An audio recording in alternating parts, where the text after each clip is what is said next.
नमस्कार दोस्तों, आप सभी का पीआर पब्लिकेशन में बहुत बहुत स्वागत है।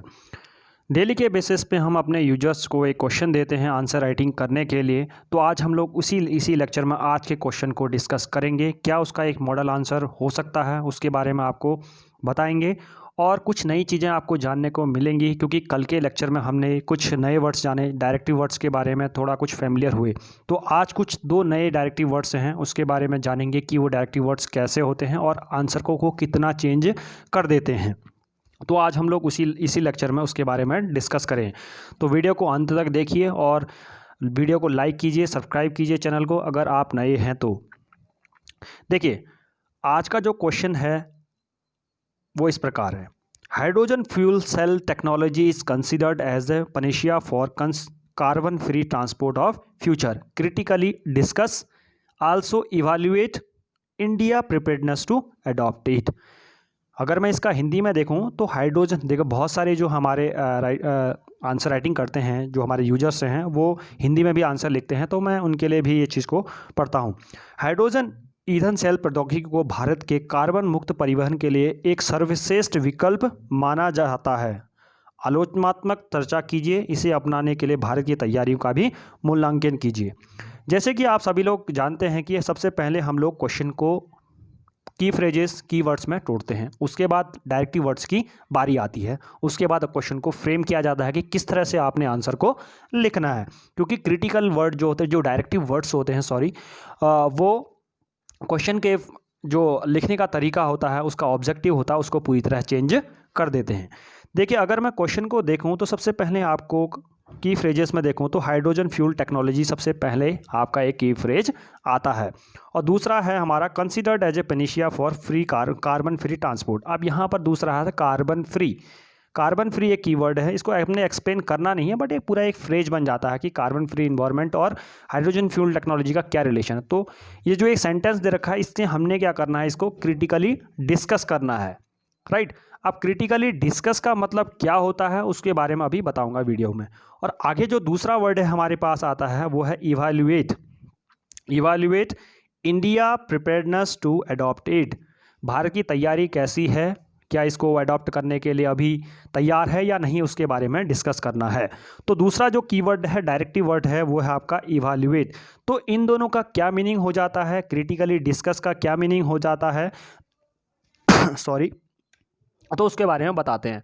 अगर आपके सामने कभी भी डिस्कस वर्ड आता है, उसके सामने क्रिटिकली आप वो लगा देता है या आता है आपके सामने क्वेश्चन, तो डिस्कस वर्ड का जो मीनिंग होता है उसमें आपने क्या करना पड़ता है, सिंपल और बहुत ही इजी लैंग्वेज में आपने लिखना होता है। मीन्स आपको एक लेमन लैंग्वेज में लिखना होता है। लेमन लैंग्वेज होती है आपकी बहुत ही सिंपल और बहुत ही जो क्या कहते हैं उसे, इजी लैंग्वेज में आपको कौन सा इस लाइट होना चाहिए, ज़्यादा भारी भारी चीज़ें नहीं लिखनी। आपको एक लेमन लैंग्वेज मीन्स एक किसी आदमी को कुछ भी नहीं आता, उसको ऐसे आंसर की जैसे अगर वो पढ़े तो वो भी उस आंसर को समझ पाए, तो ऐसा कुछ इसमें आपने लिखना होता है, डिस्कस करना होता है। दूसरा, इसमें आपने मल्टी डायमेंशनल अप्रोच रखनी होती है। यहाँ पर मल्टी डायमेंशनल अप्रोच से मतलब है कि आपको सोशली, पॉलिटिकली, इकोनॉमिकली ये नहीं करना है। यहाँ पर मल्टी डायमेंशनल अप्रोच का मतलब है कि वो टेक्नोलॉजी, जैसा अगर मैं बात करूँ हाइड्रोजन फ्यूल टेक्नोलॉजी के बारे में बात करते हैं, तो ये क्या होती है, सबसे पहले आपने इसको समझाना है। उसके बाद आपने बताना है कि ये किस तरह से यूज हो सकती है, इसके चैलेंजेस क्या हो सकते हैं, और लास्ट में बताना है आपने सॉल्यूशन। यहाँ पर ज़्यादा आपने ये नहीं बताना चाहिए प्रो कॉन्स, प्रो पॉजिटिव, जैसे क्रिटिकली एनालाइज था कल, तो उसमें क्या करा था हमने, क्वेश्चन को 50-50 बांट दिया था। जो भी पॉजिटिव्स थे उसको पहले पॉजिटिव लिख लिए, उसके नेगेटिव्स लिख लिए, और दोनों का एक कंबाइंड कंस्ट्रक्टिव आंसर करके आपके सामने फ्रेम कर दिया। बट यहाँ पर डिस्कस में क्या करना पड़ता है, आपने एक लेमन लैंग्वेज में चीज़ों को लिखना होता है। 2 डायमेंशनल बेसिक आपने जो अपनाना होता है, आपने सबसे पहले इंट्रोडक्शन दे दोगे आप उसका, जो हर किसी क्वेश्चन में आप करते हैं। उसके बाद आपने देने हैं उसके चैलेंजेस क्या होते हैं, किस तरह से वो अडॉप्ट की जा सकती है, और सब कुछ छोटे छोटे स्टेप्स आप दे सकते हैं। तो इसका मतलब होता है क्रिटिकली डिस्कस का मतलब आपने डिस्कस करनी है, मतलब आप जैसे ग्रुप डिस्कशन करते हैं ना किसी के साथ, तो वैसा ही कुछ इसमें से क्वेश्चन में करना होता है।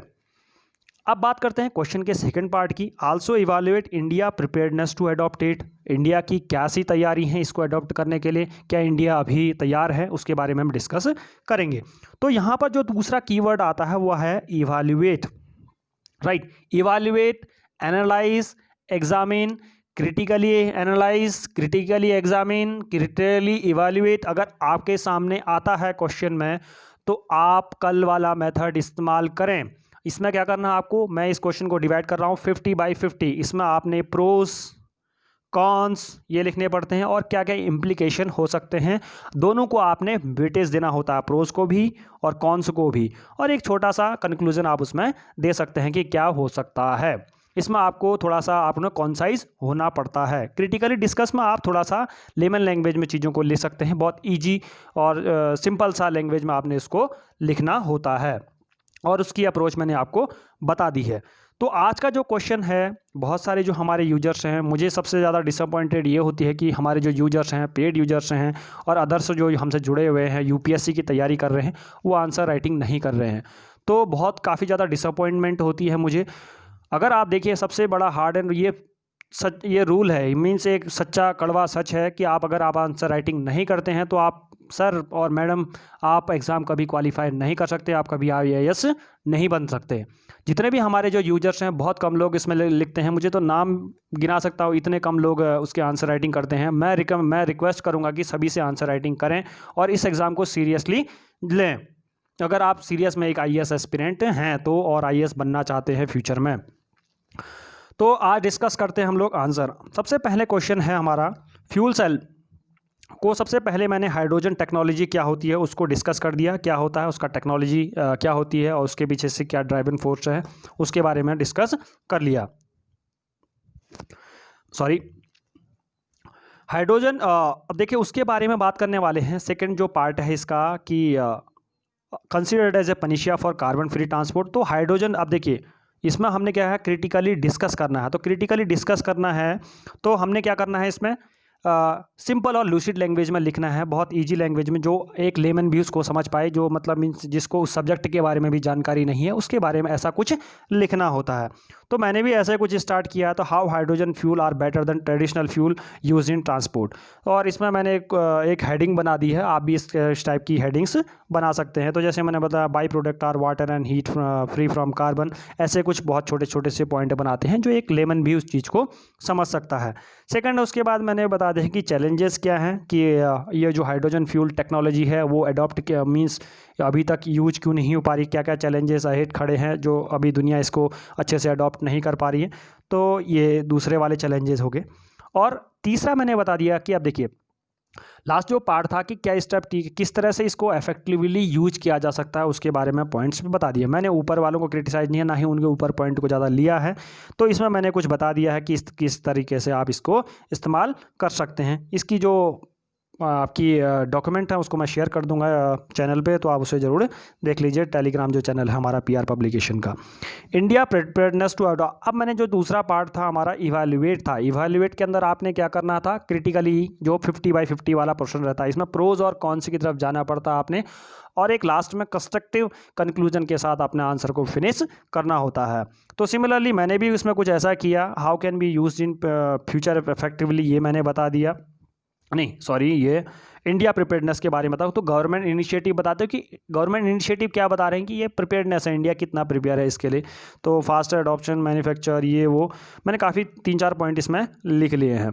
आप इसको डॉक्यूमेंट्स पढ़ लेना तो आपको पता चल जाएगा कि मैंने क्या क्या पॉइंट्स लिख रहे हैं। क्योंकि अगर मैं यहाँ पॉइंट डिस्कस करने बैठा तो काफ़ी ज़्यादा टाइम लग जाएगा, और आप अगर तो आपको मेरा जो मेन उद्देश्य है आपके आंसर को और अच्छा बनाना, कि क्या क्या गलतियां कर रखी हैं आपने, उसको मैंने हाईलाइट करना है और उसको आपको बताना है कि आप किसको रेक्टिफाई करें और अपने आंसर को और अच्छा बनाएं। अभी मैं थोड़ी देर बाद मैं डिस्कस भी करूंगा कि हमारे जो पेड यूजर्स हैं जो आंसर राइटिंग कर रहे हैं उनका आंसर मैं डिस्कस करूंगा, वो कितने अच्छा आंसर लिख रहे हैं और क्या क्या उनको इम्प्रूवमेंट करनी चाहिए, राइट, उसके बारे में डिस्कस करेंगे थोड़ी देर बाद।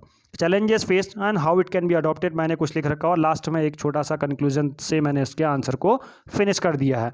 तो आज जो क्वेश्चन था वो 250 वर्ड्स का था। आपने अगर आंसर लिखा है तो बहुत अच्छी बात है, और जो हमारे यूजर्स हैं जो आंसर लिख रहे हैं, मुझे काफ़ी अच्छा लगता है वो आंसर लिखते हैं। डेफिनेटली वो IAS बनेंगे इन फ्यूचर में।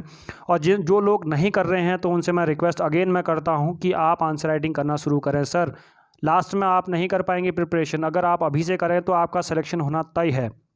बिना आंसर राइटिंग के आप एग्ज़ाम क्वालिफाई नहीं कर सकते और आईएएस आप कभी नहीं बन सकते हैं। अगर आप ऐसा नहीं करेंगे, प्रिपरेशन को सीरियसली नहीं ले रहे हैं, तो आप छोड़ दीजिए प्रिपरेशन को।